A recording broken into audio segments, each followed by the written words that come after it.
అందరికీ నమస్తే. కెనడాలో 50,000 ఇంటర్నేషనల్ స్టూడెంట్స్ కనిపించడం లేదట. వీళ్ళు ఎక్కడికి వెళ్ళారు, ఏం చేస్తున్నారు అనేది ఎవరికి అర్థం కాలేదు. వీళ్ళంతా స్టూడెంట్స్ వీసా తీసుకొని ఎగ్జామ్స్ పాస్ అయ్యి కాలేజీ యొక్క అడ్మిషన్స్ అంతా తీసుకొని వచ్చిన వాళ్ళే. వీళ్ళు ఇక్కడికి వచ్చిన తర్వాత కాలేజీ గడప కూడా తొక్కలేదట. అట్లా కాలేజీకి వెళ్లకుండా వీళ్ళు ఎక్కడ వెళ్ళినట్టు, ఇక్కడెక్కడైనా డిపార్ట్మెంట్ స్టోర్లో పనిచేస్తున్నారా, లేకపోతే అసైలం కోరారా, ఇంకా లేకపోతే కెనడా బార్డర్ దాటి యుఎస్కి వెళ్ళిపోయారా అనేది ఇంకా తేలలేదు. యాక్చువల్గా స్టూడెంట్స్, ఇంటర్నేషనల్ స్టూడెంట్స్ ఇక్కడికి వచ్చేది యుఎస్కి వెళ్ళాలన్న ఒక మోజుతోనే వస్తున్నారు. అందుకనే కెనడాకు రావాలంటే ఇండియాలో ఉండే ఏజెన్సీ దగ్గర టైప్ పెట్టుకొని వాళ్ళకి 25 లక్షలు 30 లక్షలు వాళ్ళకి పే చేసి కెనడాకు ఎంటర్ అవుతున్నారు. దీని వల్లనే కెనడా యొక్క ఎకనామీ కూడా దెబ్బతినింది. వీళ్ళు ఇంటర్నేషనల్ స్టూడెంట్స్ గా ఇక్కడ చాలా మంది వచ్చిన వాళ్ళంతా ఇండియన్స్. ఇక్కడ ఇంటర్నేషనల్ స్టూడెంట్స్ గా ఇక్కడికి వస్తున్నారు. వాళ్ళు వచ్చి ఒకే లంసంగా ఒక కాలేజీలో పడతారు, చదువుతారు. ఒక టైప్ ఆఫ్ పీపుల్స్, చాలా మంది ఇండియన్స్ ఏజెన్సీని పట్టుకొని ఇక్కడికి కాలేజ్ అడ్మిషన్ తీసుకుంటారు, ఇక్కడ చదువుతారు. వాళ్ళకి పనులు దొరకదు, వాళ్ళకు ఎట్లా రాస్తారో ఎగ్జామ్స్, ఈ ఐఎల్స్ ఎట్లా పాస్ అవుతారో కూడా తెలియదు. ఇక్కడికి వచ్చి చదివిన తర్వాత వాళ్ళకి ఉద్యోగాలు దొరకవు. వాళ్ళు ట్రక్ డ్రైవర్ గానో, ఊబర్, ఓలా అటువంటి పనికి వెళ్ళిపోతారు. దీనివల్లనే కెనడియన్ ఎకానమీ చాలా దెబ్బతినింది. జస్టిన్ ట్రూడో ఆయన పేరు చేరడానికి ఇది వన్ ఆఫ్ ద రీజన్. చాలా మంది ఎయిర్పోర్ట్ లోనే అసైలం కోరుతున్నారట, లేకపోతే కెనడా బార్డర్ దాటి యుఎస్కి వెళ్ళిపోతున్నారు. అందుకే కదా ట్రంప్ వచ్చిన తర్వాత బార్డర్ క్లోజ్ చేయాలని చెప్పింది. ఇలాగా ఇల్లీగల్ గా ఇమిగ్రెంట్స్ వస్తున్నారనే కదా, లేకపోతే 25% టారిఫ్ పెంచుతున్నానని చెప్తున్నాడు.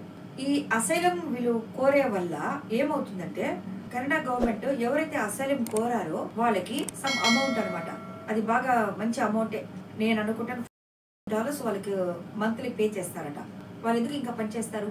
ఏదైతే గవర్నమెంట్ పే చేస్తుందో ఆ డాలర్స్ పెట్టుకొని, అది వేరే కాకుండా వీళ్ళు పార్ట్ టైం జాబ్ గా చేసుకొని లగ్జరీగా బతికేస్తున్నారు. ఇది చూసిన కెనడాలోనే పుట్టి పెరిగిన వాళ్ళు వాళ్లకు వీరిని చూసి ఈర్ష్యతో ఫీల్ అవుతున్నారు. అందుకనే జస్టిన్ ట్రూడో అంటేనే వాళ్ళకు అయిష్టత ఏర్పడిన కారణం ఇది వన్ ఆఫ్ ద రీజన్ అన్నమాట.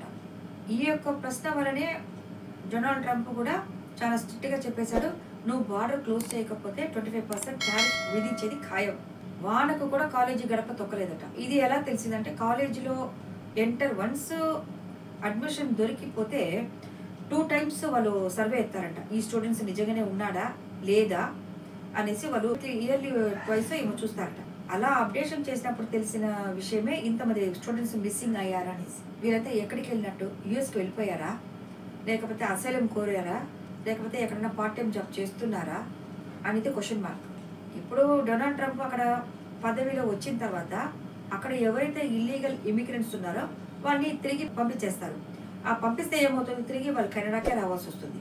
ఎందుకనే జస్టిన్ ట్రూడోకి చాలా చెడ్డ పేరు. ఎవరైతే 50,000 మంది స్టూడెంట్స్ కనిపించడం లేదు అని చెప్తున్నారో దాంట్లో 20,000 మంది స్టూడెంట్స్ ఇండియన్స్ అట.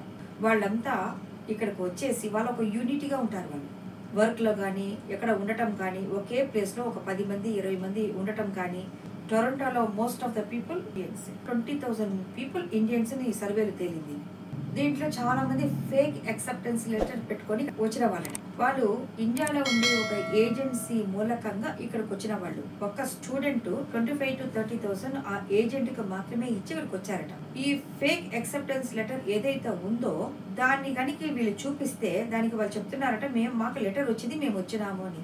సో దానికి కూడా కెనడియన్ గవర్నమెంట్ ఒప్పుకొని మీరు నిజమైన స్టూడెంట్స్ దానా, మీ యొక్క సర్టిఫికేట్స్ అంతా మీరు సబ్మిషన్ చేయండి అని చెప్తే ఇంతవరకు వాళ్ళు ఎవరు కనిపించడం లేదు. ఎక్కడ పార్ట్ టైం జాబ్ చేస్తున్నారో తెలియదు.